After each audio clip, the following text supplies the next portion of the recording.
किसी समय की बात है। एक सुंदर राज्य था जिसका नाम सुराजगढ़ था। इस राज्य के राजा का नाम था राजा विक्रम, जो अपनी वीरता और बुद्धिमानी के लिए प्रसिद्ध थे। उनकी प्रजा उनसे अत्यधिक प्रेम करती थी क्योंकि वे न्यायप्रिय और दयालु थे। लेकिन राजा का हृदय हमेशा अकेला रहता था, क्योंकि उन्हें अब तक वह सच्चा प्रेम नहीं मिला था जिसकी उन्हें तलाश थी।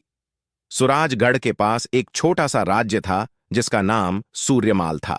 वहां की रानी का नाम रानी सुरभि था। वह न केवल अपनी सुंदरता के लिए बल्कि अपनी साहसिकता और नेतृत्व क्षमता के लिए भी जानी जाती थीं। रानी सुरभि की सुंदरता और विद्वता की कहानियां दूर दूर तक फैली थीं, लेकिन उन्होंने अब तक किसी को अपने जीवन साथी के रूप में नहीं चुना था।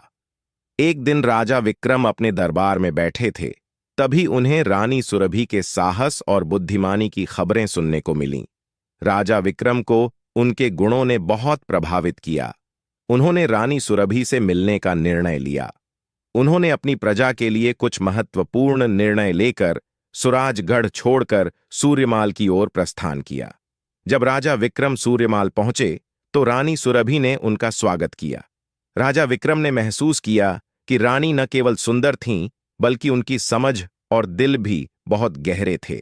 दोनों ने राज्य के प्रशासन और प्रजा की भलाई के बारे में बातचीत की, और इसी दौरान उन्हें यह एहसास हुआ कि उनके विचार और उद्देश्य एक जैसे हैं। धीरे धीरे उनकी मुलाकातें बढ़ने लगीं और वे एक दूसरे के और करीब आते गए। राजा विक्रम का दिल अब पूरी तरह से रानी सुरभि की ओर झुक चुका था। उन्होंने अपनी भावनाओं को छुपाने की बजाय रानी सुरभि के सामने व्यक्त करने का फैसला किया।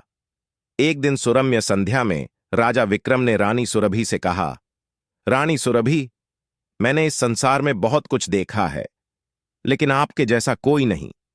आपका हृदय, आपकी समझदारी और आपका साहस मुझे